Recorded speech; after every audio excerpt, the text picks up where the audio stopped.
Dan kita akan bahas lebih dalam terkait tudingan Presiden Prabowo Subianto bahwa aksi Indonesia gelap oleh masyarakat didanai koruptor. Bersama politisi Gerindra sudah ada Bang Hendarsam Marantoko serta pakar hukum tata negara yang juga pengajar Sekolah Tinggi Hukum Indonesia Jentera Bivitri Susanti. Selamat malam Mbak Bivitri, Bang Hendarsam, terima kasih sudah bergabung bersama kami di Sapa Indonesia Malam. Saya langsung ke Bang Hendarsam.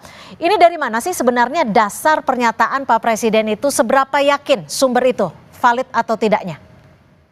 Ya, sumbernya sangat valid. Saya langsung to the point saja merujuk kepada sebuah fakta yang tidak akan mungkin bisa terbantahkan terkait dengan seseorang tersangka, ya, tersangka obstruction of justice, ya, Marcella Santoso yang sudah mengakui bahwa dia mendanai gerakan Indonesia Gelap ini, ya kan, mulai konten buzzer, ya kan, yang menyerang pemerintahan Pak Prabowo, ya, program-programnya, kemudian menyerang Kejaksaan Agung, ya, kemudian juga beberapa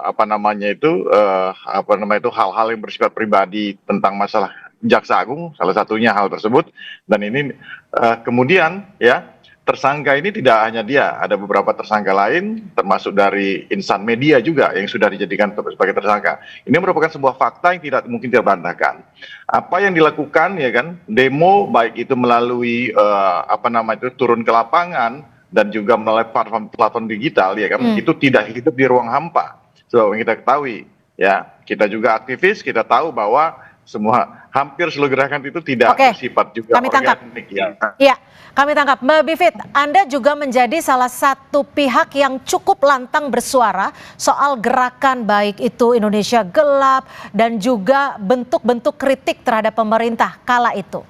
Lalu bagaimana dengan pernyataan Pak Presiden Prabowo Subianto terkait hal ini? Bagaimana Anda merespon dan menanggapinya? Ya, pertama yang harus diklarifikasi dulu, tadi dikatakan tak terbantahkan. Sebenarnya Marcella tuh sudah membantah sendiri. Jadi dia bilang bahwa pernyataan itu tidak dia bikin, yaitu pertama. Kedua, saya kira apa yang disampaikan Pak Prabowo itu kan menggambarkan cara berpikir dia, ya. Jadi cara berpikirnya memang sebagai seorang tentara, tidak mungkin ada orang-orang yang berpikir secara rasional tanpa ada komando. Jadi sebenarnya kebebasan individu untuk berpikir ada sesuatu yang salah, kemudian bergerak dengan indikasi yang jelas, bergerak bersama, itu mungkin tidak masuk di akalnya Pak Prabowo sebagai tentara, karena segala sesuatunya harus dikomandoi. Nah, mungkin cara berpikir itu, sehingga dia tidak paham bahwa dalam sebuah demokrasi, dalam sebuah kelompok masyarakat sipil, sangat wajar ada gerakan-gerakan sosial seperti itu yang tidak hanya terjadi di Indonesia. Di Indonesia juga terjadi beberapa kali.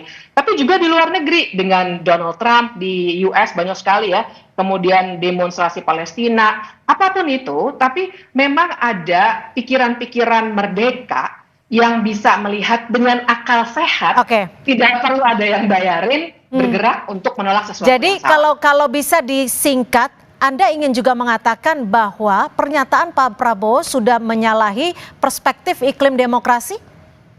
Sudah menyalahi, itu ciri khas demagog, Mbak. Demagog itu seseorang pemimpin yang hanya menggunakan ilusi-ilusi untuk menjelek-jelekan kelompok yang berseberangan dengan dirinya. Itu literaturnya. Bagaimana Bang Hendarsam? Hanya ilusi-ilusi untuk menyalahi pihak-pihak yang dinilai berseberangan. Anda menanggapinya?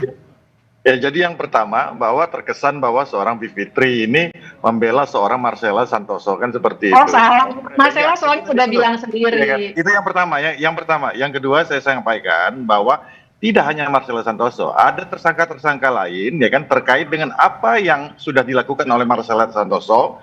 Ini sudah dijadikan tersangka, ya, kaitannya dengan melemparkan narasi-narasi itu, ya kan. Salah satu insan pers di salah satu media, ya kan, ada beberapa hal lain. Ini fakta, nanti akan terbuka semuanya. Jadi apakah, ya kan, teman-teman ini bersimpati atau berempati dengan Marcella Santoso dan geng, atau mereka mempunyai gerakan sendiri di luar itu, ya saya nggak menuduh hal tersebut. Yang beliau sampaikan ini adalah sesuatu hal yang fakta yang bersifat empiris, gitu loh. Jadi kenapa dari teman-teman yang lain nih seperti itu merasa menjadi seperti tersudut, kan enggak. Oke, tapi yang Yang dimaksud karena Pak Prabowo itu ini kan koruptor fakta. mana? Banyak juga nih koruptor di Indonesia yang saat ini juga masih berproses dalam hukum. Marcella Santoso itu saat ini tersangka terkait dengan masalah korupsi, ada Hanya beberapa iya? tindak Hanya pihak ini? Lah ini kan salah satu contoh yang Oke. beliau merujuk pada hal tersebut, dan ini jangan salah ya, gerakan Indonesia Gelap ini ya kan di platform digital saja itu menggulungnya sangat besar loh. Berapa juta itu ya. Jadi kan berapa juta Oke. itu dengan berbagai macam tagar, dan ini kan akan dibuka nanti di pengadilan. Jadi apa yang beliau sampaikan ini bisa beliau pertanggungjawabkan nanti. Bisa kita pertanggungjawabkan, kita buka semuanya. Ya. Kalau nggak ada, kita hormati proses hukum bahwa saat ini ada beberapa orang tersangka Ya.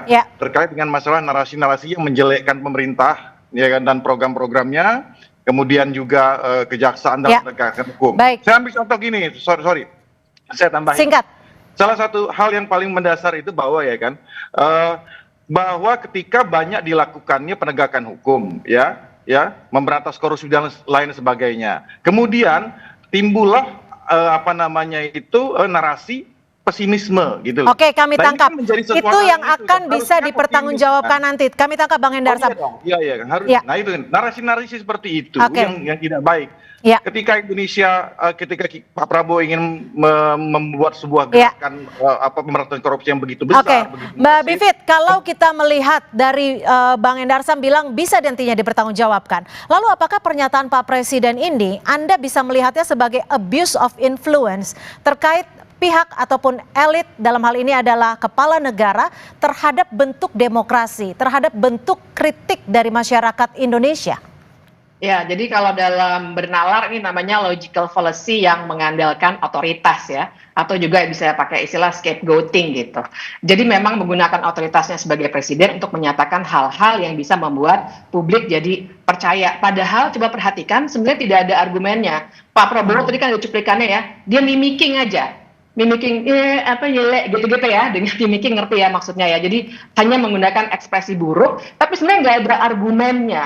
Karena dia hanya scapegoating saja. Jadi buat saya ini contoh buruk dari seorang pemimpin yang memang demagog begitu, sehingga kita dipecah belah untuk mengatakan bahwa akal pikiran orang-orang yang sehat ini sebenarnya hanya dikoordinir oleh satu orang yang bernama Marcella. Apakah kita bisa percaya itu? Baik. Saya kira kalau kita berakal sehat tentu tidak bisa. Baik, terima kasih Mbak Bivitri Susanti dan juga terima kasih Bung Hendar Sam Marantoko atas perspektifnya malam hari ini. Selamat malam.